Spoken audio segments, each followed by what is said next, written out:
Bom dia, boa tarde, queridos irmãos. Aqui é Jorge Campos. Espero que todos estejam em boa saúde e em paz. Quando você era um jovem, talvez tenha desejado estar num carro de desporto e ter grande força de usar esse carro e vencer coisas com o carro, ou corridas ou coisa assim. Você desejou sentir esse poder do carro a andar para a frente. Se você não teve esse desejo de carros, talvez tenha tido desejo de usar uma máquina forte, por exemplo, de cortar árvores e sentir o poder dessa máquina a cortar a árvore em vez de estar a serrar manualmente. Desejou de sentir esse poder. Ter um poder forte é um ponto importante que vamos falar hoje um pouco. Mas antes de continuar acerca de ter um poder forte, vamos olhar a outro assunto de outra maneira. Existe um ateu notorioso, o nome dele é Anthony Flew, e ele escreveu um livro intitulado Existe Deus. Aliás, o título do livro era Não Existe Deus, e depois riscaram o não, e depois diz Existe Deus. Este ateu era um ateu que dizia que o fato de haver maldade e sofrimento no mundo é prova de que não existe Deus. Porque se houvesse Deus, como as pessoas acreditam que é todo poderoso e todo amoroso, não teria permitido este livre arbítrio que trouxe tanto sofrimento ao mundo. E por isso ele usou a defesa de vários a dizerem não existe Deus, mas temos um arbítrio livre. Ele chamou isso uma defesa do arbítrio livre, mas ele depois diz neste livro, diz que isso não deixa que o Criador não tenha tido responsabilidade pelos problemas da humanidade. E por isso ele, mais adiante, veio a crer que existe Deus. Este livro então diz que ele veio a crer que existe Deus. Porquê? Porque viu que a vida era impossível, porque as condições para poderem a vida existir são tão complexas que era impossível a vida existir sem haver um Deus, sem haver Deus. Mas depois ele deixou-se num dilema, porque ele disse, então, ou Deus se revelou, nos deu um arbítrio livre, se revelou e eu não conheço Deus, ou disse ele, que Deus é um Deus que não é pessoal, não é um Deus que está ligado ao povo, mas é um Deus que está distante e desligado ao povo. Vemos aqui, queridos irmãos, que ele chegou a umas conclusões muito interessantes. Que ele disse, vou repetir de novo, o problema de que há dores e sofrimento e miséria no mundo é difícil para as pessoas compreenderem se Deus é de facto todo amoroso e bondoso e todo poderoso. E por isso ele está a dizer, se Deus de facto existe, e que ele vai a crer que Deus existe, ele não compreende como é possível haver este maldade toda, este sofrimento no mundo, porque Deus é todo poderoso e bondoso. E por isso ele chegou a outra conclusão que diz, Deus revelou-se à humanidade, mas ele não entende essa revelação. Queridos irmãos, o problema do sofrimento, o problema da miséria e da tristeza e da morte é um problema que tem que ser tomado em conta e tem que ser resolvido. E Deus tomou responsabilidade para resolver esse problema. Porque o problema do sofrimento quer dizer que Deus interveniu pela humanidade e vai trazer a nós, vai dar a nós um poder que nós vamos ter a possibilidade de usar, um poder forte para controlarmos-nos a nós próprios. E por isso, o meu tema deste sermão hoje é o poder para mudarmos. E como eu comecei a dar o exemplo de estar num carro de desportos e ter este poder e experimentar este poder e ter a sensação de experimentar este poder, queridos irmãos, nós temos, ou se você ainda não tem, vai ter um dia a possibilidade de usar esse poder de Deus para vencer as fraquezas humanas. Queridos irmãos, uma vez mais, o sofrimento, a dor, a miséria e a morte existem por causa do pecado. O problema é que muitas vezes as pessoas pensam: é o pecado das outras pessoas, não é meu. O problema é dos outros. E por isso começam a usar apontar o dedo, a dizer: o problema dos outros é a sociedade, é culpa dos outros. E não veem que eles próprios também têm ou causam problemas. Vejam comigo, se faz favor, em Jeremias capítulo 17. Jeremias capítulo 17. Vamos ler versículo 9 e 10. Jeremias 17, versículo 9 e 10. Aí diz assim: enganoso é o coração, mais do que todas as coisas, e desesperadamente corrupto, quem conhecerá o seu próprio coração? O que está aqui a dizer, queridos irmãos, é que o nosso coração nos engana a nós mesmos. E nós não vemos a nossa própria maldade. Depois continua: eu, o Senhor, esquadrinho o coração, eu provo os pensamentos, isto para dar a cada um segundo o seu proceder, segundo o fruto das suas ações. Deus nos põe à prova, nos põe ao teste, para ver se de facto temos um coração puro e pensamentos puros. E por isso é importante que nós também façamos uma avaliação dos nossos pensamentos e do nosso coração e vejamos aonde é que precisamos de mudar. Porque Deus esquadrinha o nosso coração e prova os nossos pensamentos. Queridos irmãos, nós temos uma responsabilidade. Não responsabilidade completa, sim, porque existe um Satanás, existem as pessoas que causam problemas, mas nós temos uma responsabilidade também nos problemas à nossa volta. E às vezes temos uma maior responsabilidade nos problemas à nossa volta do que nós talvez pensamos. Porquê? Porque, queridos irmãos, porque nós somos seres físicos. Somos seres de carne, com a fraqueza da carne e com uma inclinação para o lado da carne, porque somos feitos de carne.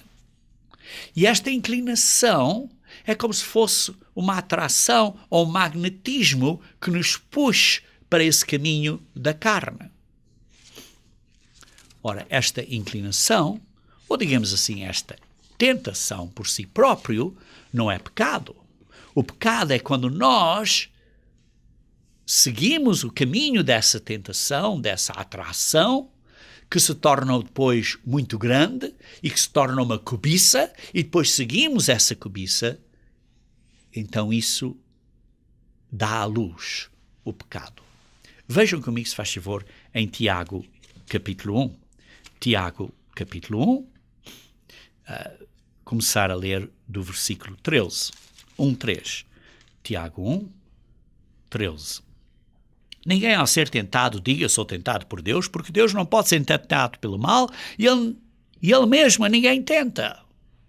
Ao contrário, cada um, você e eu, nós, somos tentados pela nossa própria cobiça, Para a nossa própria fraqueza da carne, que nos atrai, que nos puxa numa certa direção. Isso então torna-se uma cobiça, e essa cobiça dá à luz o pecado, como diz assim.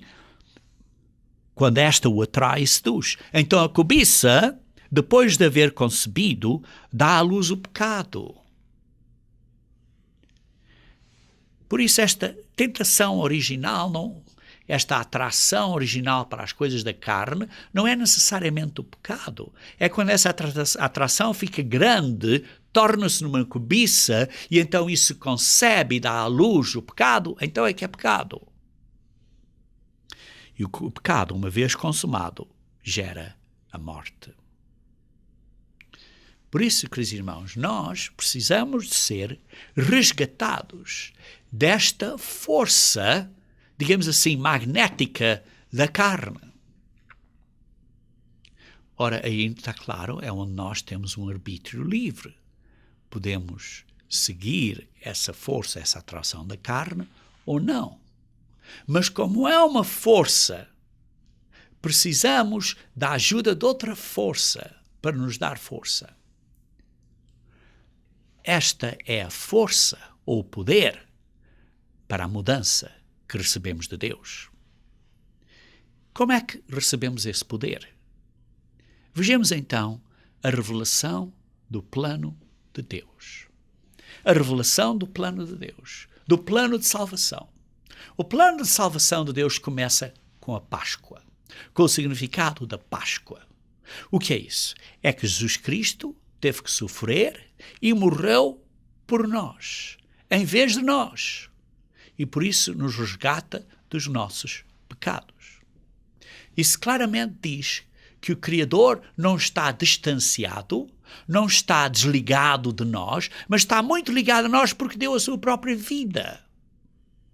Sofreu por nós, para que nós possamos ser salvos. E não só salvos, mas ser reconciliados e ser salvos e ter esta conexão com o Pai. Por isso, Deus está pessoalmente envolvido na nossa vida. Vejam comigo, se faz favor, aqui em João, capítulo 3, versículo 16 a 17. João 3, versículo 16 e 17.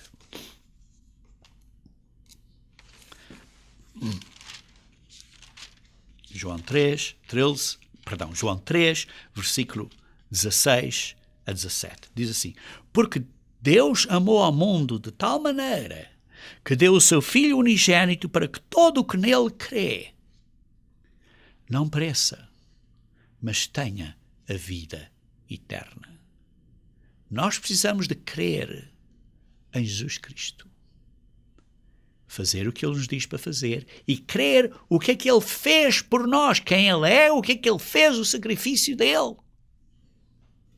17. Porquanto Deus enviou o seu Filho ao mundo não para que condenasse ou julgasse o mundo, mas para que o mundo fosse salvo por Ele. Precisamos, queridos irmãos, de acreditar nele, como lemos no versículo 16. Todo o que nele crê não pereça, mas tenha a vida eterna. Vejamos este ponto acerca de acreditar em Jesus. Um bocadinho mais adiante, no mesmo livro de João, mas no capítulo 6. João, capítulo 6. E diz assim, versículo 46. Diz assim: não que alguém tenha visto o Pai, salvo aquele que vem de Deus, este o tem visto. Nós não vimos cara a cara o Pai, exceto aquele que veio de Deus. Pensem nisso. Não diz que veio de perto de Deus, diz que veio de Deus. Veio da forma de Deus. Este o tem visto. Está a falar aqui Jesus Cristo. Veio da forma de Deus. Continuando então a ler no versículo 47. Em verdade, verdade vos digo, quem crê em mim, quem crê em Cristo, têm a vida eterna. Precisamos de acreditar em Cristo. Em quê? Não é que só que Ele morreu por nós, mas quem é que Ele era? Quem é que Ele era? O que é que Ele deu por nós para nos salvar? Diz assim, eu sou o pão da vida. Os vossos pais comeram o maná no deserto e morreram.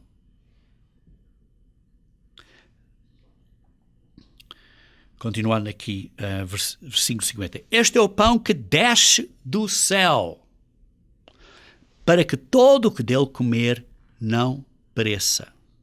Eu sou o pão vivo que desceu do céu.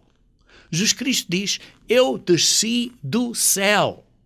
Ele estava no céu com o Pai.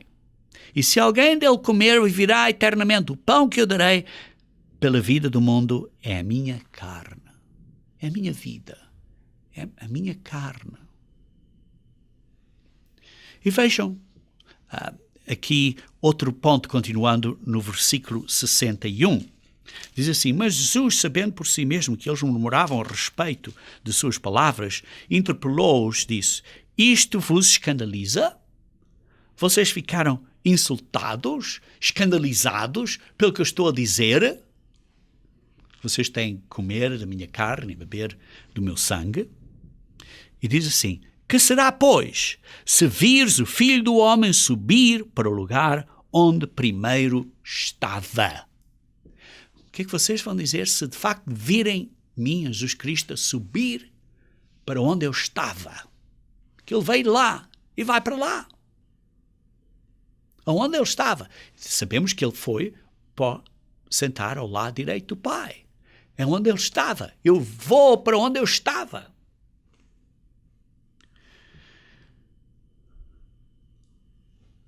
Vocês acreditam nele?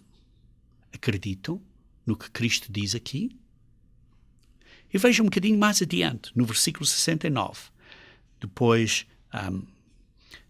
Jesus começa, por exemplo, no versículo 67, pergunta, então vocês também vão, não acreditam em mim, por isso vão-me abandonar, e então vocês também vão retirar-vos? Então Simão Pedro disse, tu tens as palavras da vida eterna, disse isso no versículo 68, e no 69 diz, e nós temos crido e conhecido que tu és o Cristo, o Filho de Deus, como está escrito na revista e corrigida. Que tu és o Cristo, o Filho de Deus vivente, como diz no grego. Queridos irmãos, acreditamos que Jesus Cristo estava na forma de Deus, veio para a terra, morreu como o Deus Criador e que foi ressuscitado e voltou para onde ele tinha vindo. Queridos irmãos, isto é importante entendermos, porque o Criador não está distante e desligado de nós, mas está muito perto e ligado a nós, conectado a nós, muito perto. Vejam, por exemplo, aqui em Mateus 22. Mateus 22. Quando perguntaram a ele quem é que dizem que eu sou, Mateus 22, versículo 42 a 45. Diz assim, quem pensais vós do Cristo? De quem é filho? Responderam-lhes eles, filho de David. Então replicou-lhes Jesus, como pois David, pelo Espírito, chama-lhe Senhor? Como é que David chama ao Cristo Senhor? Se era filho de David, como é que chama ele Senhor? Versículo 44. Está aqui Jesus Cristo a dar uma cotação do Salmo 110, versículo 1. Disse o Senhor ao meu Senhor, assenta-te à minha direita. Jesus Cristo usou a mesma palavra grega em ambos os casos aqui. Disse o Senhor ao meu Senhor. Usou a mesma palavra grega. Embora em hebraico, em Salmo 110, o primeiro Senhor é YHWH e o segundo Senhor é Adonai. Mas aqui Jesus Cristo referiu ao mesmo. O mesmo nome, Kurios, Senhor. Disse o Senhor ao meu Senhor. Como é que então o Senhor, o Criador, como é que poderia ser filho de David? Está ele a perguntar. E depois diz assim: assenta-te à minha direita até que eu ponha os teus inimigos debaixo dos seus pés. Se David, diz assim Jesus a eles, pois lhes chama Senhor, como é ele seu filho? E por isso eles ficaram assim um bocado confusos, sem poder responder, mas sabemos, está claro, que Jesus Cristo, que era o Senhor, se fez carne através de Maria. E sabemos isso hoje em dia. Mas aqui está o ponto, que haviam dois senhores. E Jesus usou a mesma palavra em grego para esses dois senhores. E essa mesma palavra, YHWH, é usada aqui, por exemplo, em Gênesis capítulo 3, 22. Gênesis capítulo 3, 22. Gênesis capítulo 3, 22, em que diz: então disse o Senhor Deus, disse o disse o YHWH, o Senhor Deus Elohim, o Yahweh Elohim. Então disse o Yahweh Elohim: eis que o homem se tornou como um de nós. Quer dizer que há dois Yahweh Elohim. Dois YHWHs no Antigo Testamento. E Jesus Cristo suportou. Como é que o Senhor pode dizer ao Senhor? Usando a mesma palavra em grego.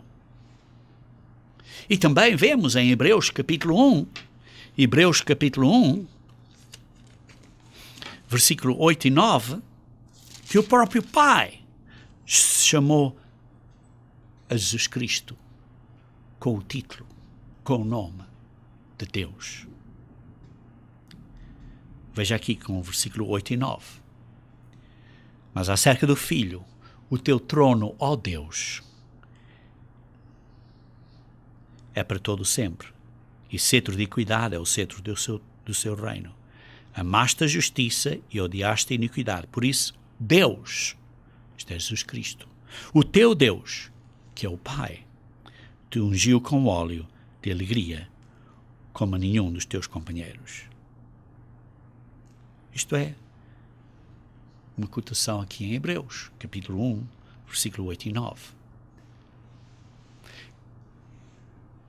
Eu estou a cobrir este ponto porque é importante entendermos quem era Jesus Cristo. Jesus Cristo era o Criador do Antigo Testamento, como lemos em outras escrituras no Novo Testamento, que claramente identifica Jesus Cristo como Criador. E Ele morreu por nós. Queridos irmãos, isto não é um Deus que está distanciado de nós, porque deu a sua vida por nós.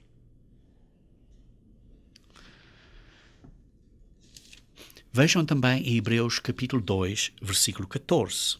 Hebreus 2, versículo 14, que diz assim: visto, pois, que os filhos têm a participação comum de carne e sangue, destes também ele, isto é Jesus Cristo, igualmente participou, isto é da carne e sangue, para que por sua morte destruísse aquele que tem o poder da morte, a saber, o diabo.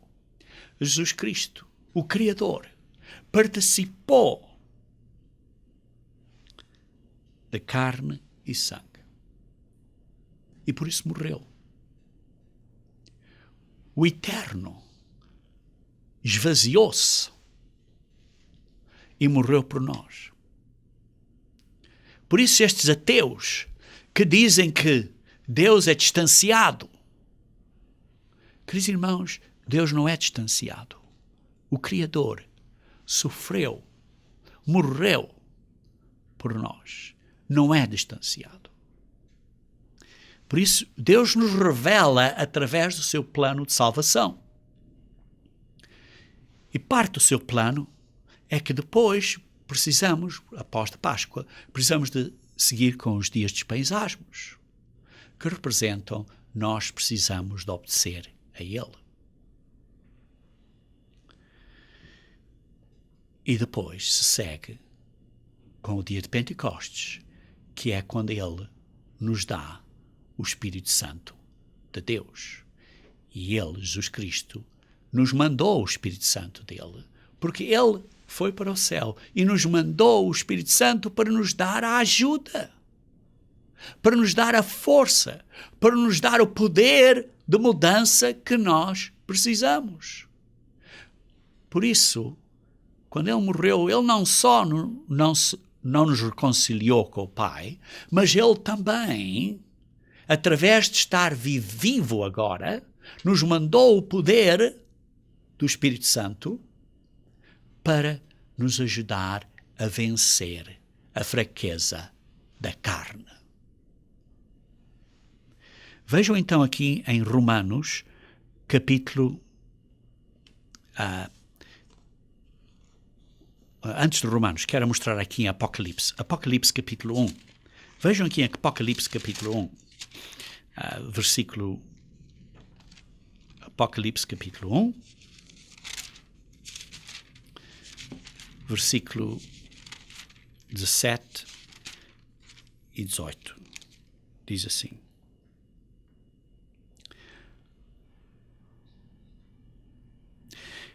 Quando vi cair seus pés como morto, porém ele pôs sobre minha mão direita, dizendo: Não temas, eu sou o primeiro e o último. Aquele que vive eternamente, estive morto, morreu temporariamente. Mas eis que estou vivo pelos séculos dos séculos, para sempre, e tenho as chaves da morte e da sepultura. Como devia ser traduzido em grego é Hades, que significa sepultura. Tenho as chaves da morte e da sepultura. Como lemos em Hebreus 2:14 há pouco, Jesus Cristo tem o poder sobre a morte. Vemos aqui que ele tem as chaves da morte. Como é que é isso?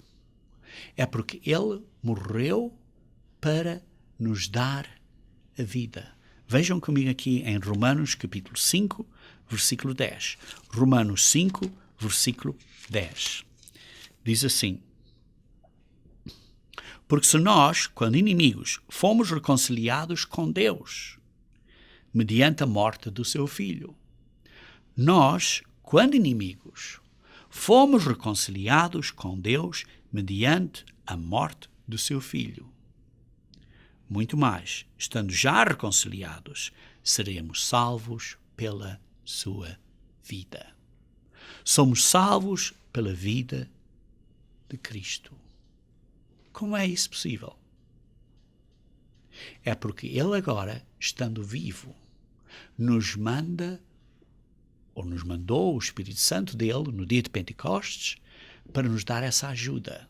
Vejam aqui em João 16. João capítulo 16. João 16, versículo 7 a 11. Diz assim: Mas eu vos digo a verdade. Convém-vos que eu vá. É conveniente para vós, é para o vosso bem que eu vá, que Jesus Cristo vá para o céu.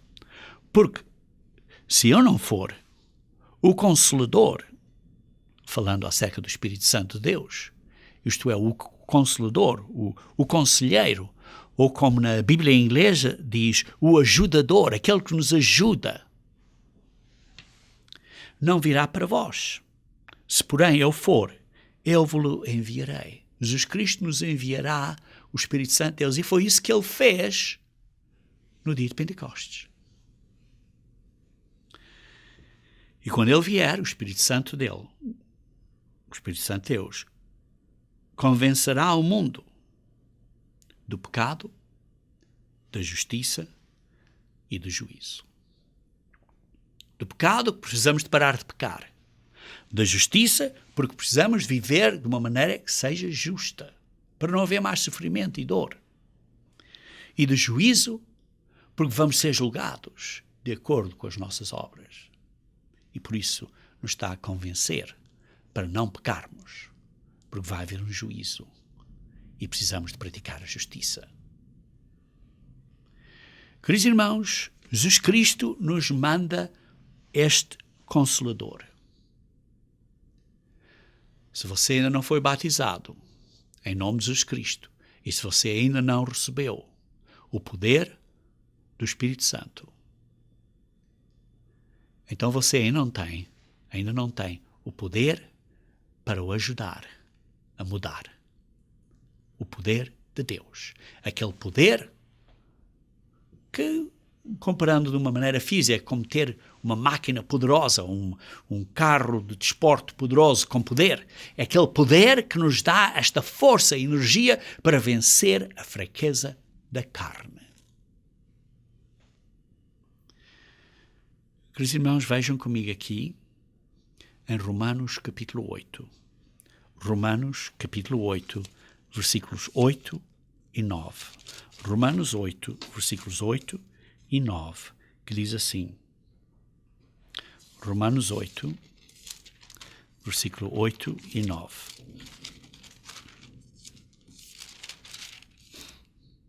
Portanto, os que estão na carne, sim, nós, queridos irmãos, somos pessoas físicas, da carne.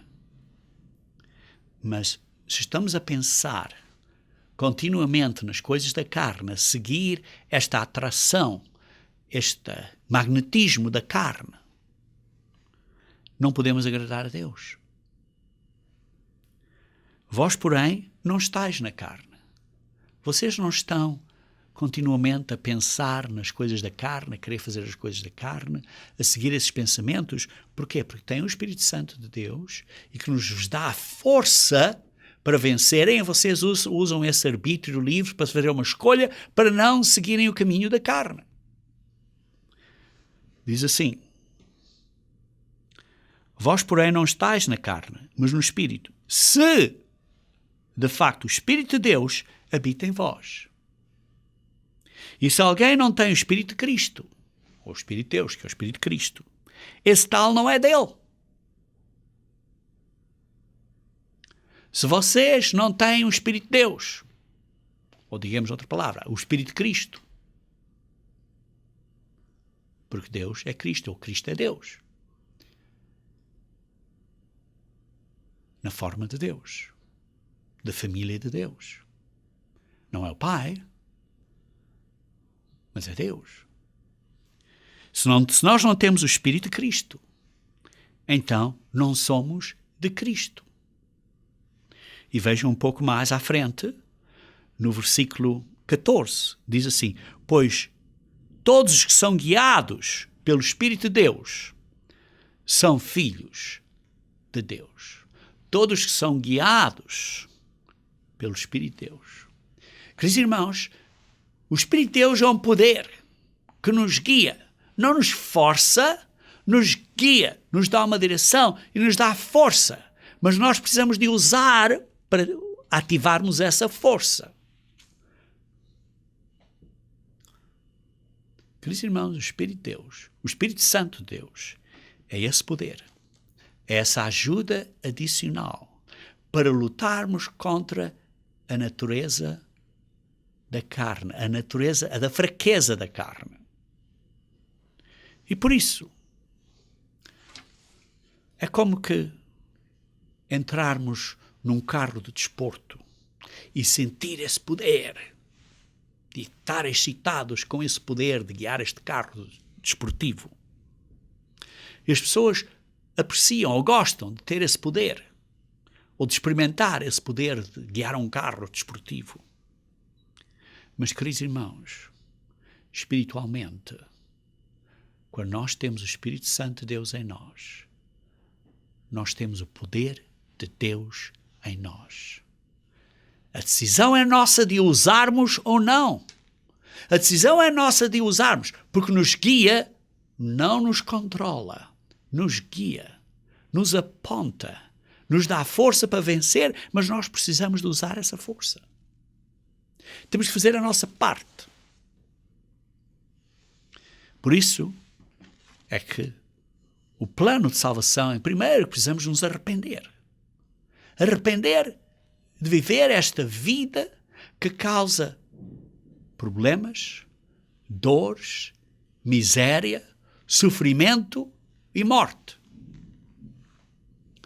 Depois, ser batizados, que representa parar essa vida e desejar viver uma vida nova. Morrer dessa vida e ser ressuscitado com uma vida nova, simbolizando de for a nossa submissão completa para vivermos uma vida de acordo com o caminho de Deus, de acordo com as leis de Deus. Então, depois do batismo, pela oração do verdadeiro ministro de Deus, pedindo a Deus para nos, através da imposição das mãos, para nos dar o poder do Espírito Santo, então nós recebemos esse poder que nos ajudará a viver da maneira correta. E então Jesus Cristo nos manda o Espírito Santo, porque diz que Ele nos dá o Espírito àqueles que obedecem às leis de Deus. Vejam comigo em Atos capítulo 5, versículo 32. Atos 5, versículo 32. Atos 5, versículo 32. Diz assim: ora, nós somos testemunhas destes fatos, bem assim o Espírito Santo, que Deus outorgou aos que lhe obedecem. Deus deu o Espírito Santo àqueles que lhe obedecem. Por isso vemos este processo. Primeiro, a Páscoa, que é a morte de Jesus Cristo. Depois de Jesus Cristo ser morrido, ter falecido, esteve na sepultura por 3 dias e 3 noites. Nos perdoou os nossos pecados. Foi ressuscitado. Foi para o Pai. Agora, estando no Pai, nos manda o Espírito Santo, simbolizado no dia de Pentecostes. Nós, por outro lado, observamos a Páscoa como uma memória do nosso compromisso que fizemos ao batismo. Observamos dias asmos como significando que estamos a obedecer a Deus.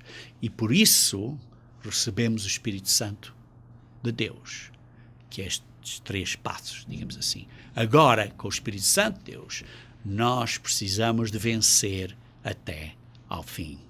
Precisamos de vencer até ao fim, que isto é, até à nossa morte. Queridos irmãos, há umas semanas atrás eu dei um sermão intitulado Construir com ouro, prata e pedras preciosas.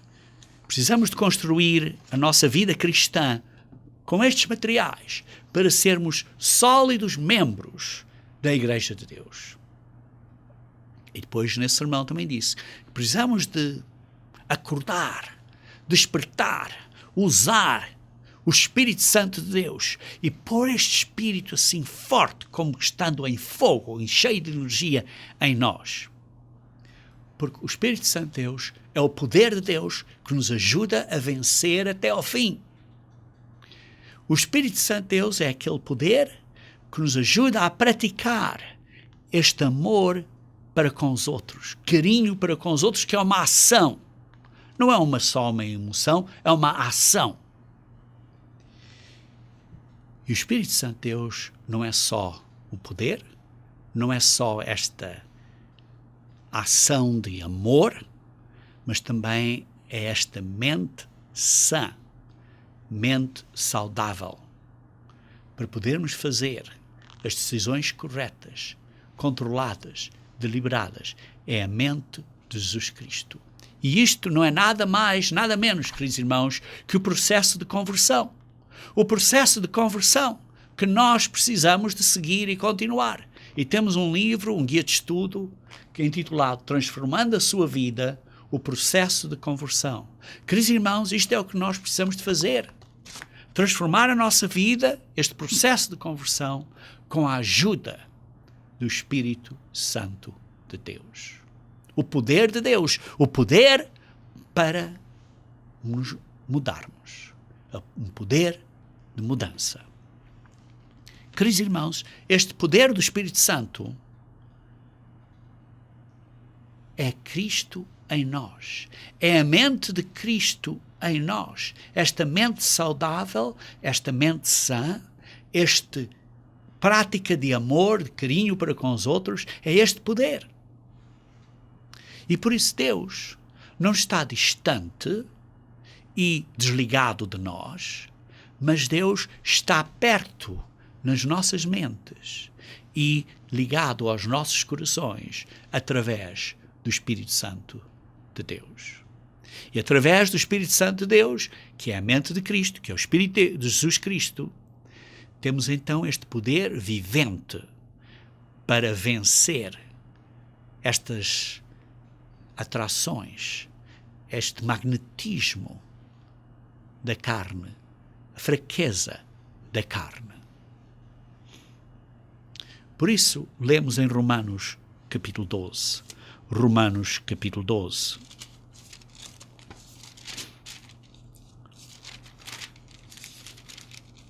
Versículo 1 e 2 diz assim: Rogo-vos, pois, irmãos, pelas misericórdias de Deus, que apresentais o vosso corpo sacrifício vivo, santo e agradável a Deus, que é o vosso culto racional.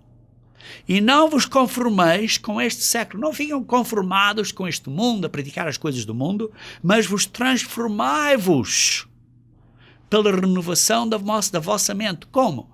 Com a ajuda do Espírito Santo, com o poder do Espírito Santo que nos ajuda a transformar, que é o poder da conversão.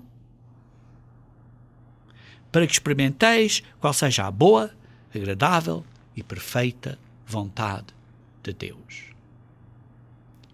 Queridos irmãos, não devemos estar conformados a este mundo, mas precisamos estar transformados na nossa mente, na nossa maneira de pensar, de uma maneira diferente.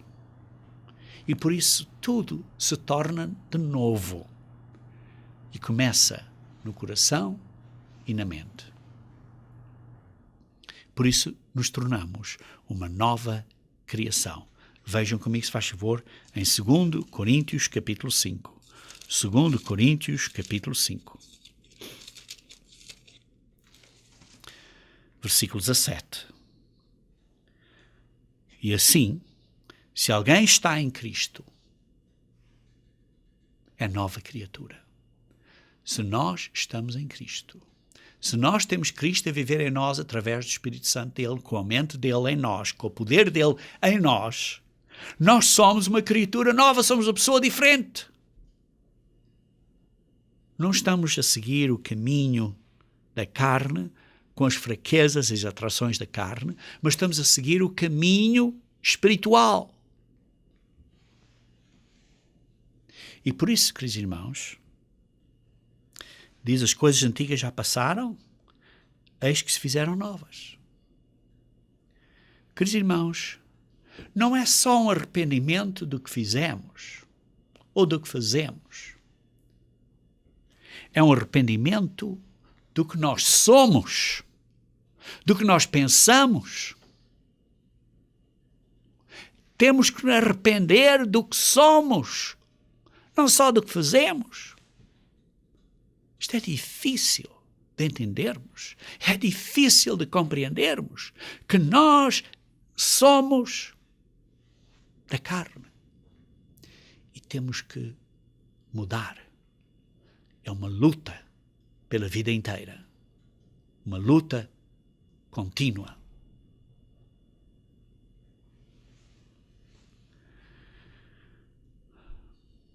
Queridos irmãos, nós temos que ativamente fazer esta escolha, tomar esta decisão do arbítrio livre, de escolher o caminho de Deus, as coisas boas, escolher a vida, escolher a árvore da vida e não a árvore da morte. Vejam comigo em Romanos capítulo 8, versículo 5.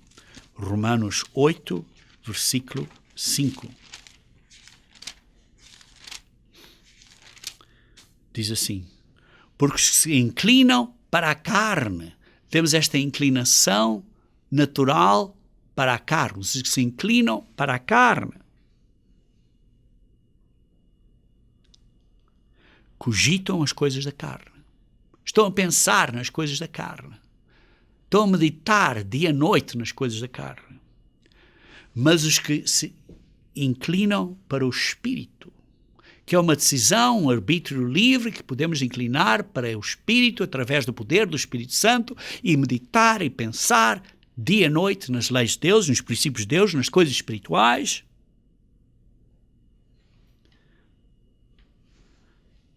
Então precisamos inclinar para o Espírito e pensar das coisas do Espírito. É uma decisão que precisamos de fazer através da oração, através de estudo, através de meditação, através da prática, fazendo o que nós sabemos que devemos de fazer. Queridos irmãos, Deus nos deu o poder para mudarmos.